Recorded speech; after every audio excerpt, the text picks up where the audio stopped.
Hi viewers, എല്ലാവർക്കും learning ബ്രിഡ്ജിലേക്ക് സ്വാഗതം.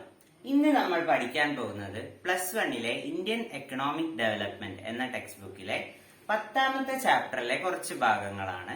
10ാമത്തെ chapter എന്താണെന്ന് വെച്ചാൽ ഒരു കമ്പാരിസൺ ആണ് ഇന്ത്യയുടെ എക്കണോമിക് ഡെവലപ്മെന്റും ഇന്ത്യയുടെ നെയ്ബേഴ്സ് ആയ ചൈനയുടെയും പാകിസ്ഥാന്റെയും എക്കണോമിക് ഡെവലപ്മെന്റ് തമ്മിൽ.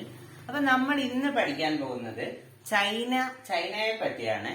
ചൈനയിലെ ഒരു എക്കണോമിക് പോളിസിയെ കുറിച്ചാണ്.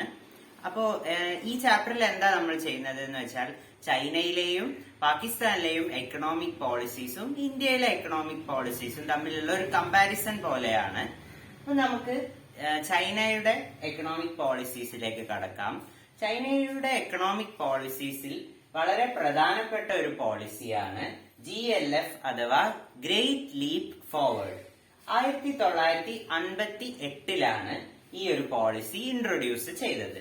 ചൈനയിൽ നമുക്കറിയാം വൺ പാർട്ടി റൂളാണ്. ഒരു പാർട്ടി മാത്രമേ, ഒരു പൊളിറ്റിക്കൽ പാർട്ടി മാത്രമേ ചൈനയിൽ ഉള്ളൂ. അപ്പൊ China 1958 great leap forward introduce ചെയ്തു. എന്താണ് ഗ്രേറ്റ് ലീപ്പ് ഫോർവേഡ്? നമുക്ക് നോക്കാം. ഈ ഗ്രേറ്റ് ലീപ്പ് ഫോർവേഡ് ഏതൊരു എക്കണോമിക് പോളിസി ഒരു ഗവൺമെന്റ് എടുക്കുമ്പോഴും അതിന് ഒരു ഒബ്ജക്റ്റീവ്, ഒരു ലക്ഷ്യം, ഒരു ഒബ്ജക്റ്റ്, ഒരു ഗോൾ ഉണ്ടാവും. അപ്പോ ഈ GLF അഥവാ ഗ്രേറ്റ് ലീപ്പ് ഫോർവേഡിന്റെ ഗോൾ എന്താണ്? ഇൻഡസ്ട്രിയലൈസിംഗ് ദ കൺട്രി.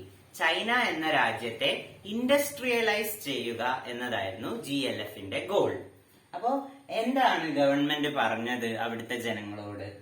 ബാക്ക് യാർഡ്സിൽ ഇൻഡസ്ട്രീസ് വെക്കാൻ. അതായത് ഓരോ വീട്ടിലും ആ വീട്ടിന്റെ അടുത്ത് തന്നെ ബാക്ക് യാർഡിൽ തന്നെ ഒരു ഇൻഡസ്ട്രി സെറ്റപ്പ് ചെയ്യുക എന്നതായിരുന്നു ഗവൺമെന്റ് സിറ്റിസൺസിനോട് പറഞ്ഞ കാര്യം. കമ്മ്യൂൺ എന്ന് പറഞ്ഞ ഒരു കാര്യം അവിടെ അവർ എസ്റ്റാബ്ലിഷ് ചെയ്തു. കമ്മ്യൂൺ എന്ന് പറഞ്ഞാൽ എന്താണ്? കമ്മ്യൂൺസിൽ കളക്റ്റീവ് കൾട്ടിവേഷൻ ആണ് നടക്കുന്നത്. അതായത് ഇൻഡസ്ട്രീസിന്റെ കാര്യം നമ്മൾ പറഞ്ഞു കഴിഞ്ഞു. അടുത്തതായിട്ട് അഗ്രികൾച്ചർ ആണ്. അഗ്രികൾച്ചറിലാണ് കമ്മ്യൂൺസ് വരുന്നത്.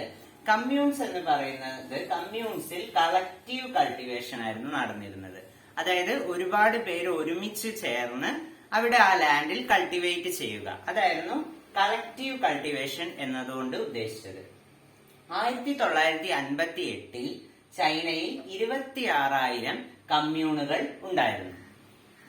പക്ഷെ ഈ ഗ്രേറ്റ് ലീപ്പ് ഫോർവേഡിന്റെ ഒരു നെഗറ്റീവ് സൈഡ് അല്ലെങ്കിൽ ഒരു പ്രശ്നം ഉണ്ടായത് എന്താണെന്ന് വെച്ചാൽ ചൈനയിൽ ഒരു സിവിയർ ഡ്രോട്ട് ഉണ്ടായി. അതായത് വരൾച്ച ഉണ്ടായി. ആ വരൾച്ചയിൽ 30 മില്യൺ ആളുകൾ മരിച്ചുപോയി. പിന്നെ അത് മാത്രമല്ല, റഷ്യ വിത്ഡ്രൂ ഇറ്റ്സ് പ്രൊഫഷണൽസ്. അതായത് റഷ്യയുടെ സഹായത്തോടു കൂടിയായിരുന്നു ഈ പോളിസി ചൈന ഇംപ്ലിമെന്റ് ചെയ്തത്. പക്ഷെ പിൽക്കാലത്ത്